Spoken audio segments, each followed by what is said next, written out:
So Dirty Grandpa is a road trip comedy starring Zac Efron and Robert De Niro. Now, as I've said again and again, January is always a shitty month for movies. So much so that, generally speaking, I will typically avoid going to the movies for the entire month of January just so I don't have to see anything awful. However, now that I have been doing YouTube videos for a while now, I realize that if I didn't talk about any of the awful movies that come out in January, then I wouldn't be a true YouTube movie reviewer. So with my choices being between The Fifth Wave and Dirty Grandpa, I went with Dirty Grandpa. So let's talk about it. So the movie revolves, as I said, around Robert De Niro and Zac Efron. Zac Efron is this successful lawyer. He works under his dad's firm. He's getting married to Julianne Hough in a few days. And he just immediately comes across as one of the most uptight individuals you will ever meet in your life. Because apparently throughout his whole life, he wanted to be a photographer, but his dad forced him to be a lawyer because his dad's been telling him what to do his entire life.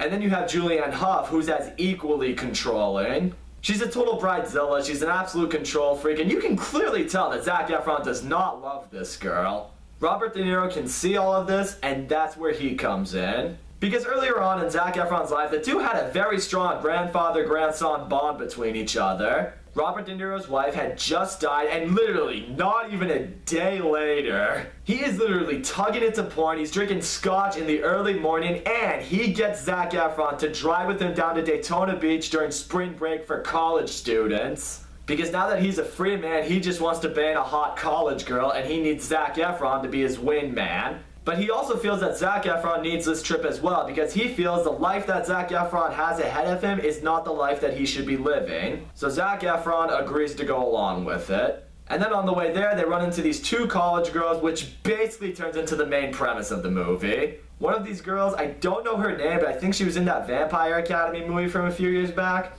I'm just gonna call her Vampire. And she's this really cute, really sarcastic girl that she knows Zac Efron from college, and you can clearly tell right away, it's like, oh, he's gonna end up with her in the end. Like, that's just obvious, he's gonna end up with her. So yeah, this movie is certainly not gonna throw you for any loops, if that's what you're wondering.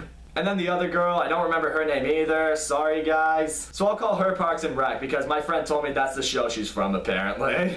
And getting to her character, okay. If you looked up the definition of trashy, slutty hoe in the dictionary, you would see a great big picture of this girl. She's a complete whore. Her goal is to have sex with every guy she meets, and she makes it so apparent throughout this movie that her goal is to bang Robert De Niro. Which is funny for a little while. Like, at first they're really playing at it. She's giving all these really dirty comments to De Niro. He's giving a lot of dirty comments back to her, and it is chuckle-worthy at first. But then this movie does what a lot of comedies do that I hate. And that is it continues to just beat you upside the head to how much Parks and Rec wants to fuck Robert De Niro. And some of the jokes then just become raunch for the sake of raunch. It leaves you sitting there like, that's not really funny. That's just weird. However, before Zac Efron and Robert De Niro can hook up with these two girls, they have to get past these two guys who are also trying to hook up with these girls. And these two guys, well, they're lax bros. Do I really need to say more? Exactly, you don't, but this movie feels it needs to. And then these two douches' personalities are just completely shoved into our face to really show just how douchey they are. You know, they're all like, bruh, only 3 ways of living, bruh. Playing lax, chugging brews, and crushing pussy, bruh. Oh, you know it, bruh. When we go pro and lax, we're just gonna be swimming in poon all day, bruh. Totally, bruh. It's gonna be the swaggest life ever, bruh. Ladies, do you seriously like that shit? I mean, come on. Luckily, Zac Efron and Robert De Niro, they're able to one-up these guys on a couple of occasions, which is nice. We see the two of them partying together and having a fun-ass time together. And at one point, Zac Efron just goes completely out of his mind one night. He's butt naked with a stuffed bumblebee covering his dick after he just smoked a ton of crack and now has a bunch of dicks drawn on his forehead in the shape of a swastika. And you're probably thinking to yourself, that sounds funny. For a little bit. And it is, but again, it gets dragged out way too long to the point where it just becomes raunch for the sake of raunch. And from this point forward, it just continues to be like that for pretty much the whole movie. You know, we see a lot of partying, a lot of crazy shenanigans continuing to ensue.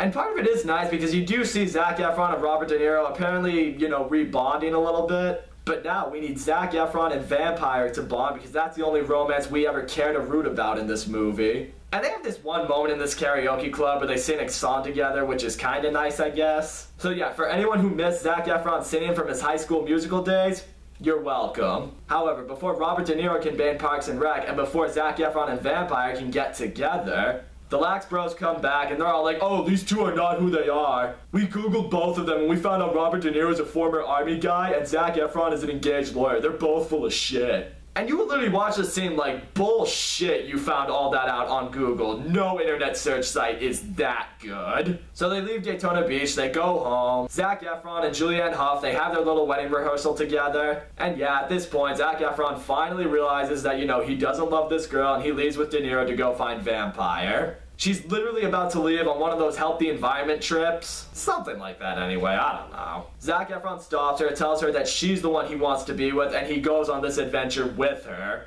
Robert De Niro, in the meantime, finally bangs Parks and Rec, and that's basically where the movie ends. So all in all, I will say, Dirty Grandpa is not as terrible as I thought it would be, but it's still a pretty bad movie.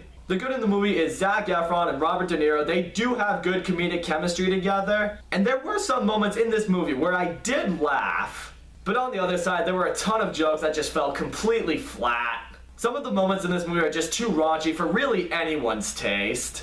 It makes you feel awkward and even uncomfortable at times, I feel. The premise is so simple, the story is completely predictable, there's nothing in this movie that's really smart.